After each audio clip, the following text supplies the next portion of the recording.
Be'ez Hashem Yisborach, we begin Perek Sheni, the second chapter in the Rambam Hilchos Nedarim, the laws of vows, in the Sefer Haflah, which in this Perek, Rambam discusses the relationship between what a person thinks and between what he says, and also the laws as they apply to Hefker. So Rambam begins in Halacha Aleph regarding the Halacha known as Piv Libe Shavim, that you have to have the mouth and the heart, the intention to be the same. Echad Anoidim in Pi Atzmai. Now, says the Rambam, whether a person takes the vow on his own, or his friend places the vow on him, meaning his friend says, this should be forbidden on you, and he says, Amen, which he's showing his acceptance of that neder. Or whatever is similar to the concept of Amen, where he says, hen, yes, or I accept this neder, which that is the acceptance of the vow. They all have the same halacha of him being obligated in the vow. Now, halacha base. Now, a person does not become forbidden on the vow that he's making prohibited on himself until he enunciates it, he says it out from his lips, and that his heart and his mouth should be equal.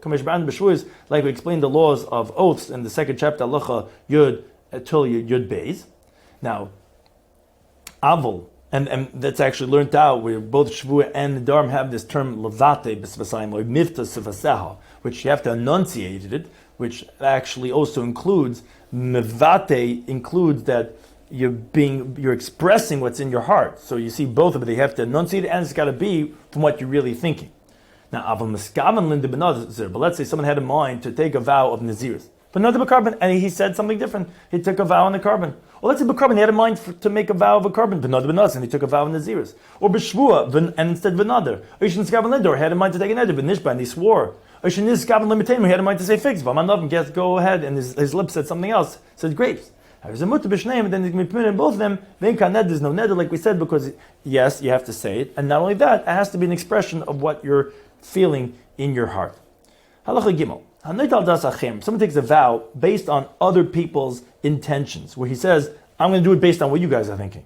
So that's the same halacha as we said in the previous halacha of, meaning in the halachas of Shavuos, where he takes a vow based on other people's consciousness, where he can't say, oh, I had in mind this, and this is what because it's based on what they're thinking.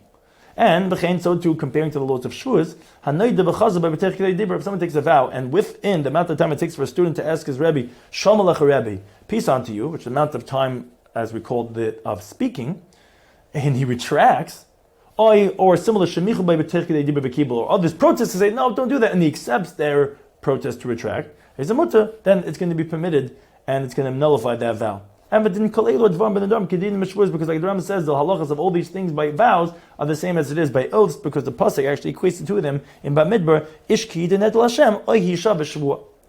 Now, halacha Dal Rambam continues regarding this that we're saying of undoing a vow, if actually from an inception, from preempting and already nullifying the vow. As the Rambam says, halacha Dal Misha is Nekoidim Shiyida V'Amar. If someone stipulates before he takes the vow and he says, any vow I'm going to take from here until the next 10 years, I'm already retracting from it. Or they're nullified. Anything similar to that type of phraseology.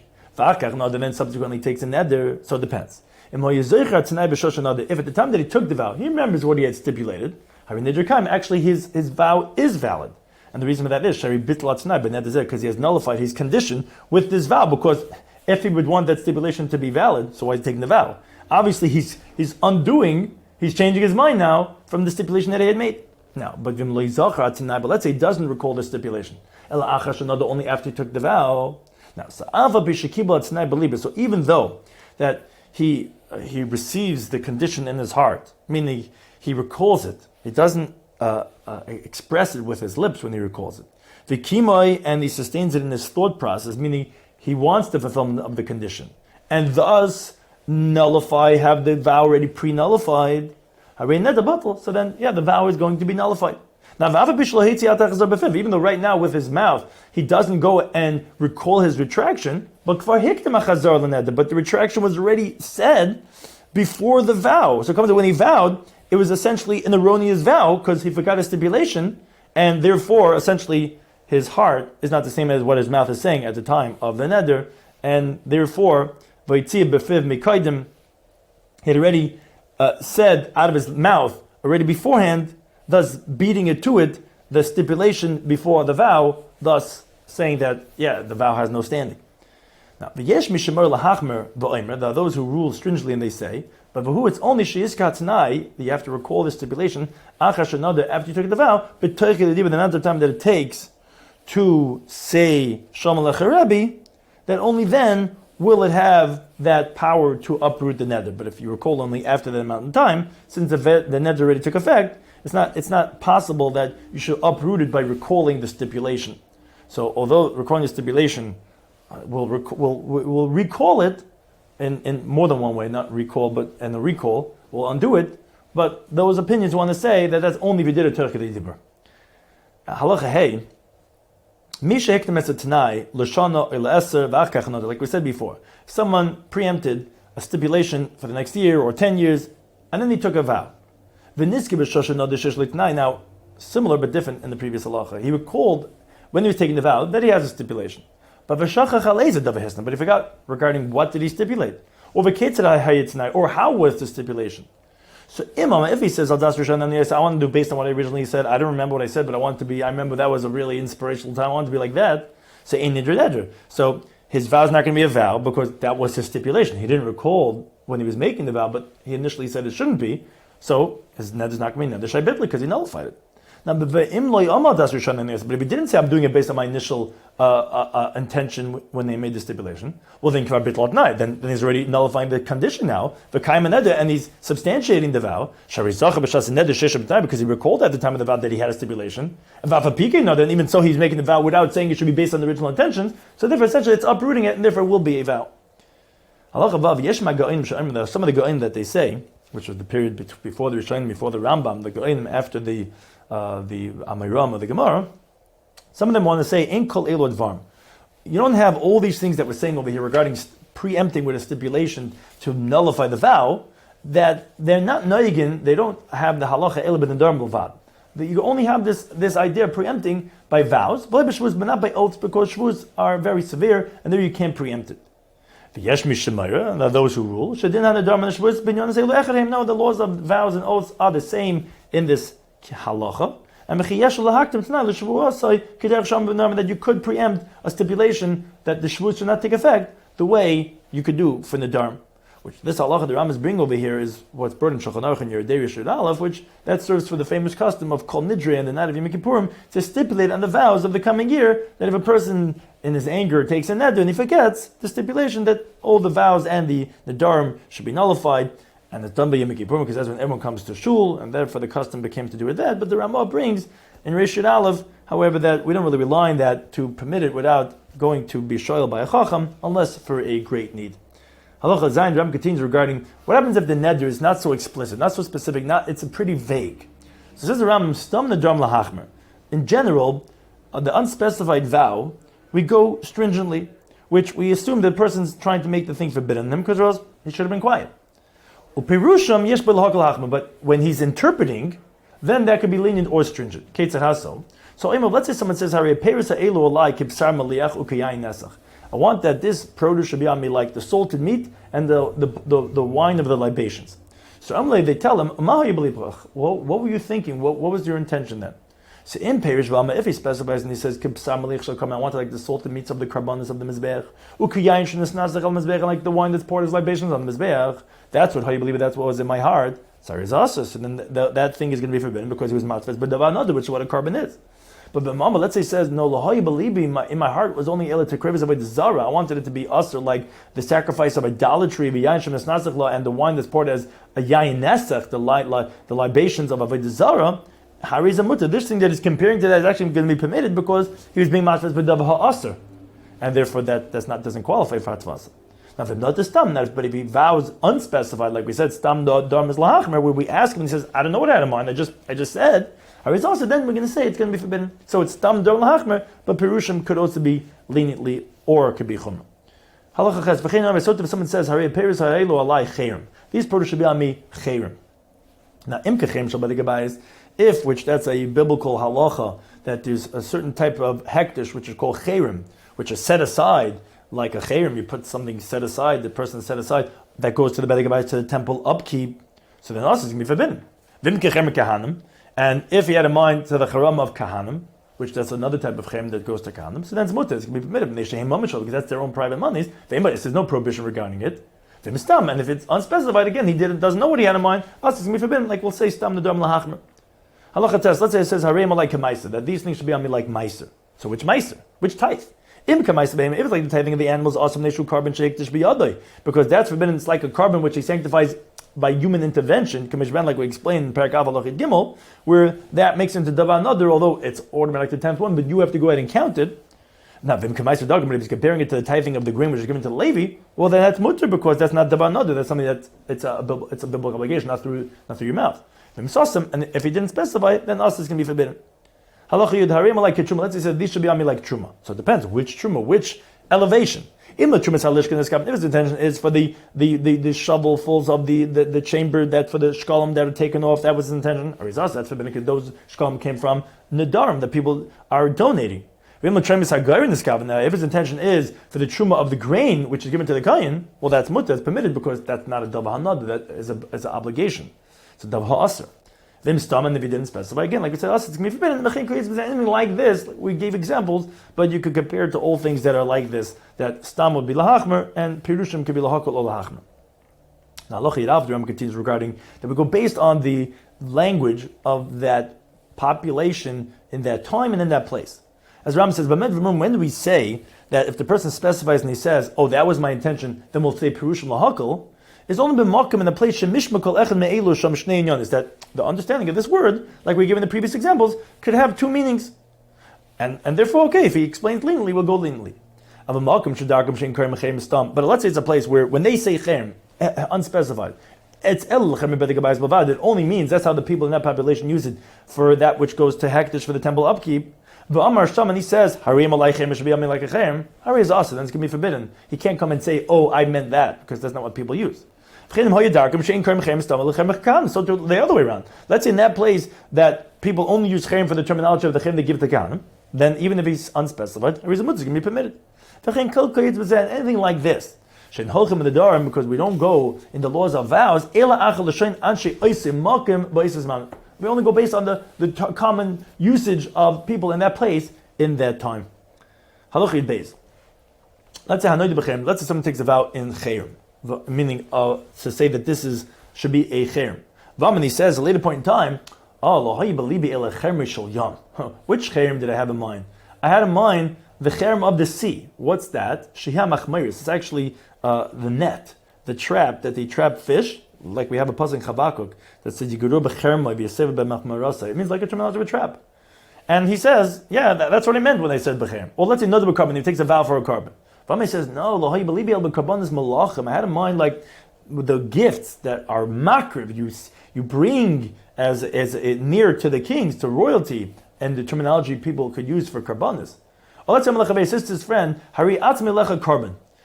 My atzmi, which usually means I am, but it sounds like he's saying that my body is like a carbon on you.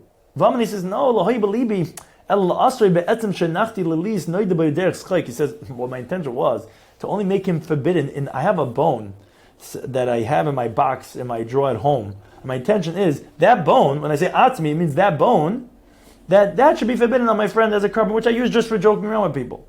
Or let's say let's say he takes a vow that his wife should not have any benefit from him.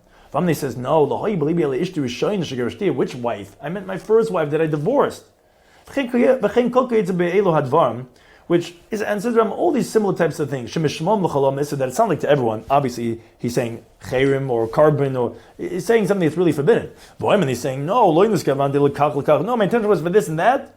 So it depends. If the one that took the vow was a Talmudic scholar, which we believe him to say that was his intention, the reason what then is permitted, then you don't have to go to a chacham to be mad to the neder. But if he was an ignoramus, which we don't trust him, that was intention for such a bizarre interpretation, which is not really like the words that doesn't sound like the words he's saying.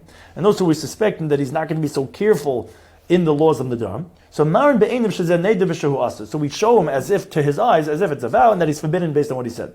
We find an opening for him from another place. Then we permit it from him, but we show him as if like he took a valid neder. Now, whether he's a Talmudic scholar or an ignoramus, either way, we rebuke him, that they shouldn't be like this to get used to this type of custom by making these types of vows. They shouldn't just be joking around and being lightheaded with going and using vows in this way. So if someone says to his wife, you are on me like my mother. Or if someone says, these produce are on me like the meat of swine, which where there's no vow of it, like we already explained in Perek Aleph Halacha Lamed. Now, so again, that we know, but now he's saying regarding Talmid Chacham and Amaretz. If the one who said it was Talmud Scholar, then again, we rebuke him, but it doesn't have to be matter than anything over here. Not b'mhoyim ma'aretz, but if he's ignoramus, he has to go and ask to undo it by the sage. Umar be'in of shish, we make believe as if yes, you made your wife forbidden, and b'shayis ma'peres assume that those produce are forbidden. But a person when pesach makam achar matin like neder, but we find the opening for men. We show we have to be mat to the neder, and again, that they shouldn't be lightheaded in regards to vows in general. Now, in a related discussion, Rambam continues halacha yidal regarding that of hefker, of making something ownerless. Hefker, which making something ownerless. Now he explains, although it's not a vow, so where am I bringing these halachas? Says the Rambam. It's like a vow that is that he cannot go ahead and retract from this. Now the actual source, it says in the Torah in Shemais Chav Gimel, V'Hashvius, the 7th year of Shemitah, Tishmetena b'Netashta. So you already see Tishmetena mean that you're not allowed to do any work. What's for that b'Netashta should just be forlorn. Which means that there's another case that is going to be forlorn like this, just like Shemitah is permitted for everyone, for whether you're poor or wealthy. So too, there's going to be another context, that of Hefker, which will be like Shemitah, which is for everyone, both poor and wealthy. Now, Umahu Hefker, what is Hefker? This is what a person says, Nachasim Elu Hefker Lakal, that these properties are ownerless for anybody, whether he's talking about movable items or real estate. Now, Vaketza didn't Hefker, so what is the halachic status of Hefker? Where again, based on the person's words, he's giving something a status that is forbidden for him to retract. It took effect, just like a neder, that's why he's bringing it over here. So, how is the law of Hefker? So, whoever goes first and merits it, he acquires it for himself, and Ashaleh becomes his. And the truth is, even this person who was mafkrit, his halach is like every single person. In other words, you don't say that once he took it out of his domain, it should be like hektish and be forbidden to him. Which if he goes and he gets there first and he merits in it, he acquires it like every little cheder kid knows, hefker kaina, you can be mafkid, and then you can go ahead and then be kained. Halachat ezvav. Someone makes something quote hefker, ownerless for the poor, but not for the wealthy. Ain't a hefker, it's not hefker. Actually hefker, like kol k'shmita, like we said, until he makes it totally free for everyone, like the laws of shmita, which is that's what we said the source of hefker is. Now, if someone takes the slaves and he's mafker them, so the adult slaves, they acquire themselves because they have intelligence and they're before anyone else to acquire themselves from Hefker. But the minors, who they don't have a yad, they don't have the ability to acquire anything, including themselves. So whoever goes first and does a chazaka on them, does an act of acquisition, acquires them, like all other movable items. If someone makes his land Hefker, so whoever goes first and does a chazak on it, which either closing the door or building a wall, sacha, he merits that land.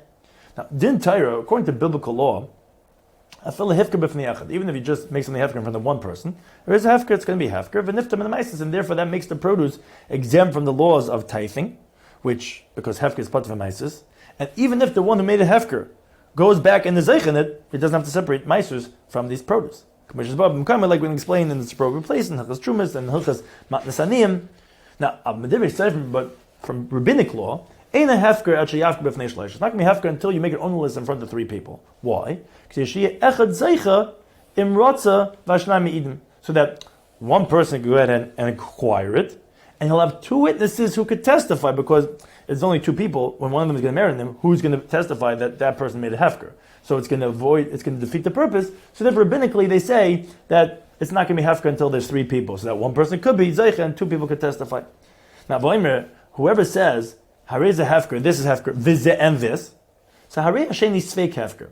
That second item is only in doubt if it's hefker, which the Gemara leaves it as an unresolved question. Do we say the halach of yadayim for hefker or not? Because it's like the beginning of a statement. You just didn't finish it off. It's not clear. So that's doubtful if it's hefker. Now, let's say he says, but v'zeh k'mayzeh, and this should be like this. He says v'gamzeh, and also this. Oh, that's clearly harihit pesasheni. So here he's grabbing hold of the second thing from the first thing. It's not just a yad. It's clear. But you have kavod, and that's going to be definitively hefker. Halacha yitzayin. A mafker has today if someone declares his field ownerless, and no person goes and merits it. So kol shleishu yamim yochal lachzebay. All the next 3 days, the owner could back out. He could say, "Oh, I back out from what I was mafker," and then no one else could go ahead and merit in it. And then he is going to be obligated in the meisters of his field as if he was never mafker because he's backing out. Now, this is a rabbinic injunction because of people that are deceptive. And what they're going to do is they always took the fields, they quote unquote were mafgrid, and then they go in there, zeichen it right after, and they do it just as a trick to preempt, to exclude themselves from the obligations of meiser. So it comes out there really wasn't really hafker, it was just a trick, it was just a game. So therefore, they required that to say that no, it's not going to be hafker for the owner until 3 days pass, and in the middle of that time, then others could go ahead and merit in it. Now, if his intention was to be deceptive, so he's going to lose his field because others are going to be able to merit in the first 3 days before he backs out from his hefker. Because in regards to others, it is hefker even within 3 days, right after he's mafkrid. Now, and after 3 days, he can't back out anymore, even if no one else was zeichen it. Like we said, unless he himself goes and he subsequently himself merits in it, again, not from the laws of retraction. Then then it's like he's meriting from hefker, because that's whether him or whether someone else. Let's say someone says, this field is hefker just for 1 day, or the Shabbos Echad for 1 week, or the Chodesh Echad for 1 month, or the Shana Echad for 1 year, or the Shvuah Echad for 1 Shemitah cycle. So actually, if no one else, neither him or someone else, merited it yet, so he could back out even after 3 days, because since he was not mafkrid forever, so obviously he reveals his intention that he doesn't want that it should leave his domain until someone else should get the rights in it, because he's anticipating maybe no one else will merit in it in this period of time and he'll back out. So then he can back it in more than 3 days. Now, and once someone merits in it, whether him or someone else, well then he cannot back out even within 3 days. And we don't have any concern because of the deceptive people, because if his intention was to merit in it right away, so then why would it be mafkrid for a designated amount of time? He should have just made a hefker, because his intention anyway is to go ahead and be merited in right away. Obviously, no, he was only being mafkid for that period of time. He really did it conclusively without being deceptive. Now, so why over here do we say that, the Rambam explains, why could he back out over here up until the time that people merit in it, as we said, even after 3 days? Because this is not a common case that he said, because a person doesn't usually make something hefker for a set amount of time. So it comes out that it's a weaker type of a hefker, and again, therefore he could back out. Now, however, if others do merit in it, so it's like theirs, like if it's totally hefker, because we do find such a thing of a periodic, of not an unlimited amount of hefker, like in the laws of Shemitah, although it's only for 1 year, it is bona fide hefker for whoever wants to go ahead and merit in it. Halacha yates, dava mufker, something that is hefker. Now one person comes and he's watching over it. He was watching to make sure no one takes it. Like a no b'habata, he's not acquired it just by gazing and looking at it. Only until he lifts it up, if let's say it's a movable item. Or he does an act of possession if it's land. The way those who purchase acquire things from the seller, who that even has a stronger way of acquiring, because you have das acheres makneb, the owner is selling it to him. For sure, by an ownerless item which doesn't have anyone giving it to you, for sure that the one who wants to merit in it has to do a bona fide kinyan, and just by being there is not enough, and it hasn't been his until he actually does a kinyan it, metalton what's appropriate for it, and karka what's appropriate for it.